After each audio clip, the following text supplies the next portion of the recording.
Gre za družbeno odgovoren projekt skupine Renault.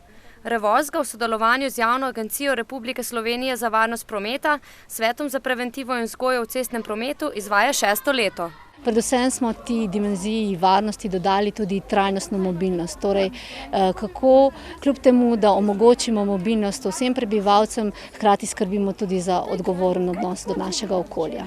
Doslej je v programu sodelovalo 400 slovenskih šol, lani 50, med njimi pa je s svojim inovativnim projektom zmagala skupina iz ljubljanske osnovne šole Mirana Jarca.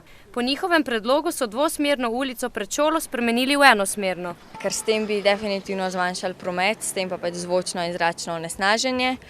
Vozniki bi brez zastojev vozili po ulici, učenci bi bili na manj prometni cesti bolj varni. Dobili smo tudi dovolj prostora za dodatna parkirišča. Uredili pa so tudi klančine za invalide. V program so sicer vpete številne organizacije. Od občinskih svetov za preventivo, učiteljev, mentorjev prometne vzgoje, potem na nacionalni ravni nevladnih organizacij, lokalnih oblasti, ki morajo nekako sodelovati zraven pri izvedbi, in seveda otrok in staršev, ki so tu dejansko najbolj aktivno vpleteni. Ključno je, da s programom pomembno prispevajo k ozaveščanju osnovnošolcev o varnosti v prometu in odgovornem ravnanju z okoljem, dodaja Markljeva.